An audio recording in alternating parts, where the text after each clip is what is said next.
রবিবার ভেতরের পাড়ায় পাতায় অ্যাড পাবেন, যার ছেলে হয় না একটাই তাবিজে ছেলে হয়ে যাবে। যার ছেলে হয় না তাবিজ লিলি বেটা ছেলে হবে। খোঁজ নিয়ে দেখুন সে হারাম করে একটাও বেটা নাই। বড় কষ্টটা কোথায় জানে? আমাদের মায়েরা এগুলো প্রচুর বিশ্বাস করে। যদি বলে গাছতলায় গড়াগড়ি মেরে ছেলে হবে তো তাই করে। আপনাকে আমি বলে দিই, আমাদের দেশে একজন মুর্শিদাবাদের হুজুর, বেরেলিদের হুজুর ফতোয়া দিয়েছে, যাদের বাচ্চা হয় না পাথরচাপড়ি মাজারে গিয়ে 3 দিন শুয়ে থাকবে।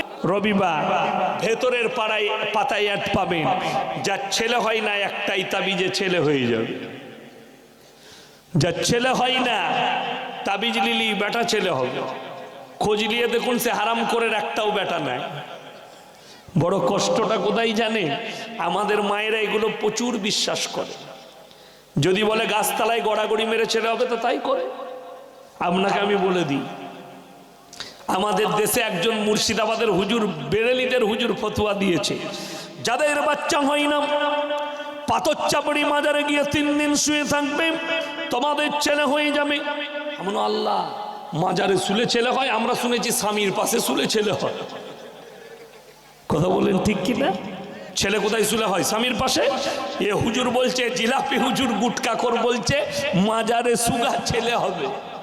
নাউজবিল্লাহ, নাউজবিল্লাহ। কোরআন শুনেলেন, যারা বলবে যে গুটকাখোর, যে জিলাপি হুজুর বলবে আমার তাবিজে ছেলে হবে, তার কানটা মুচুড়ে সূরা আল ইমরান 1ম পৃষ্ঠা। কোন সূরা বললাম? আল ইমরান। কত পারায়? 3 পারা, 3 পারা নম্বর 3। তাকে খুলবেন, 1ম পৃষ্ঠায় আছে, হুয়াল্লাযী ইউসাউবিরুকুম ফিল আরহামি কাইফা ইয়াশা লা ইলাহা ইল্লা হুয়াল আজিজুল হাকীম। হে নবী বলে দাও পৃথিবীর মানুষকে, মায়ের গর্ভে বাচ্চা দান করি আমি আল্লাহ আমার ইচ্ছা মতো। আমি আল্লাহ কারুর পরামর্শে কাজ করি না। জোরে একবার বলুন সুবহানাল্লাহ। কিন্তু বিশ্বাস করুন, কষ্ট লাগে কি জানেন? আমাদের দেশের কিছু লোক বলছে মাজারে গেলে ছেলে পাবি, গাছতলায় গেলে ছেলে পাবি, ছাদতলায় গেলে ছেলে পাবি। অবাক তো এটাই লাগে। আলহামদুলিল্লাহ, আমার জলসা শেষ হয়ে গেলে, আমার ঈদের দিন থেকে একবারই 15ই মে পর্যন্ত জলসা আছে। ঈদের দিন থেকে স্টার্ট। তো আমার জলসা শেষ হয়ে গেলে আমি নিজে মুম্বাই, গুজরাটে আমার অনেক আত্মীয় আছে, আমি ঘুরতে চলে যাই। তো মুম্বাইয়ে আমার নিজের ভাইয়ের বিরাট কারখানা আছে, ফ্যাক্টরি। আমি তার কাছে গিয়ে তার কাছে থাকি, তার ফ্ল্যাট। কামরুল ভাই বলে আমার একজন আছে, কাছের লোক, খুব ভালোবাসেন। তিনিও আমার ভাই হয়, আমার আত্মীয়, একদম কাছের লোক। তিনাদের কাছেও যাই, ভালো মন্দ খাওয়াই। আমরা মৌলবীরা তো আল্লাহ রুজি মেপেছে লোকের ঘরে, কি বুঝলেন? বোম্বেতে গেলে অনেক বন্ধু বান্ধব বলে, মৌলী সাহেব আজকে আমার দাওয়াত। মুর্শিদাবাদের একটা ছেলে আমাকে দেখতে পেয়েছে মাহিমে, কি বুঝলেন? তো বললে আমি আপনার বিরাট বড় ফ্যান, তা আমার কাছে একদিন খেতে হবে। তা আমি বললাম আলহামদুলিল্লাহ, তোমার বাড়িতে খাবো। আমি জানি না যে তার বিয়ে হয়নি।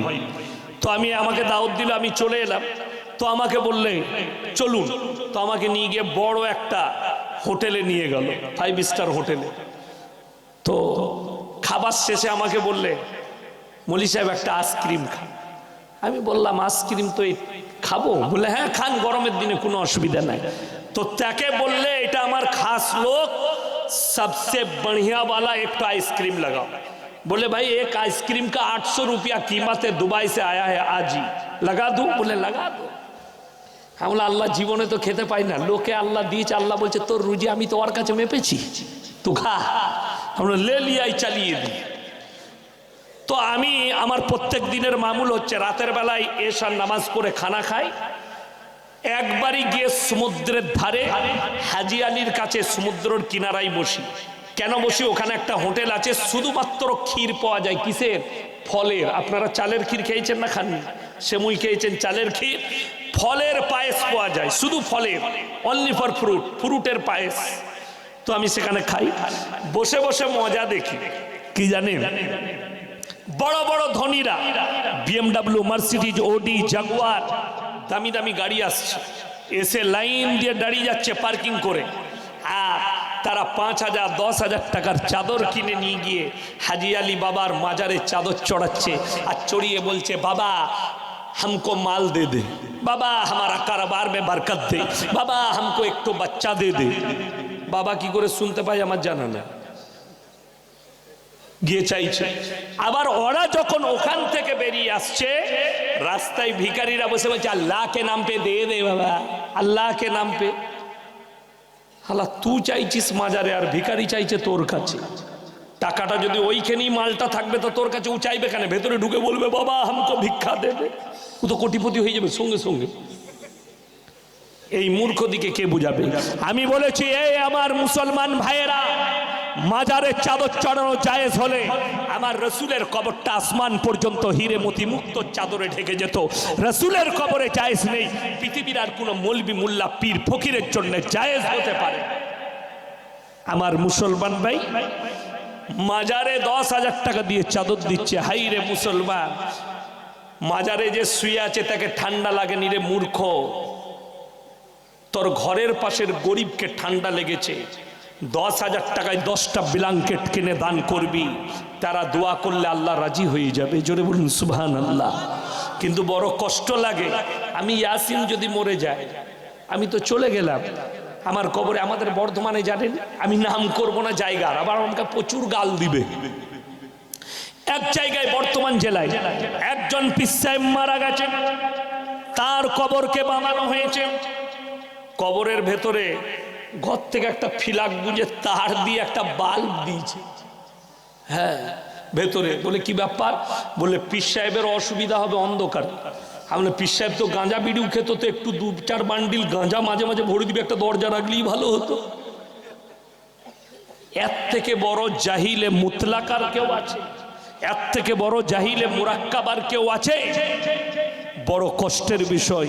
এদিকে কে বুঝাবে? আমার মুসলমান ভাই, আমি এটাই বুঝাতে চাইছি, বাচ্চা দান করেন কে? সকলে বলুন আল্লাহ। আল্লাহ সন্তান দেয়, পীরে নয়, মাজারে নয়, গাছতলায় নয়। আমি হুগলি ডিস্ট্রিক্টে জলসাই গেলাম, এরকম প্যান্ডেল, প্যান্ডেলটা কোথায়? বিরাট বড় এরকম ময়দানে প্যান্ডেল হয়েছে। তো আমি হেঁটে হেঁটে এসে স্টেজে চাপলাম। স্টেজের পাশে একটা বড় গাছ, বিরাট বেঁকা গাছ, গাছেতে একটা চাদর লেপটানো আছে, গুড়াতে ঘোড়া রাখা আছে, মোমবাতি আছে, আগরবাতি আছে। তো আমি চেপে বললাম বাবা তোমাদের এইখানে হিন্দি মুসলিমের খুব মহব্বত গো। বললে কেন হুজুর?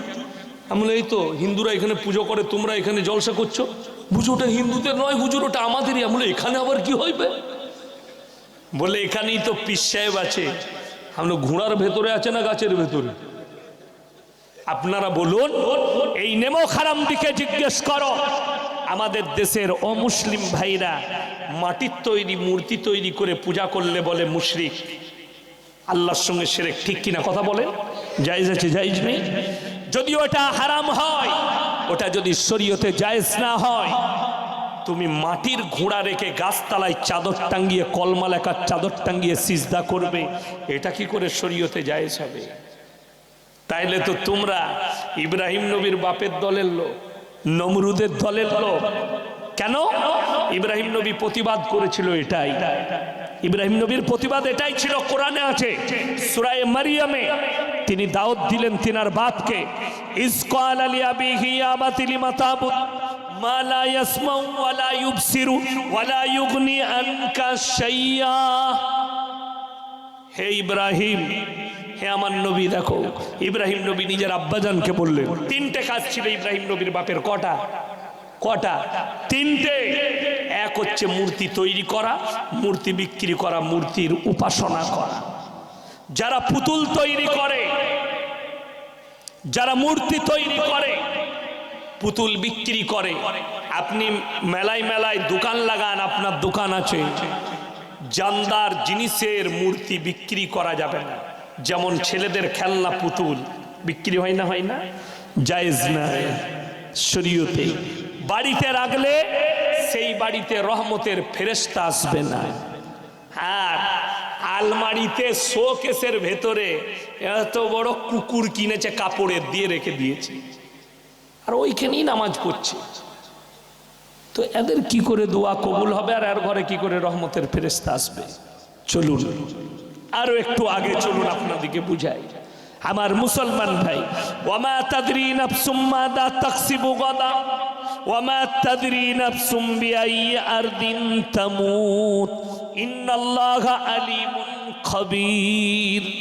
হে আমার নবী, পৃথিবীর মানুষকে বলে দাও, সকলে বলুন রুজির মালিক কে? আল্লাহ। আমি মাপি, কোথায় মাপবো, কিভাবে মাপবো, আমি আল্লাহ ছাড়া কেউ জানে না।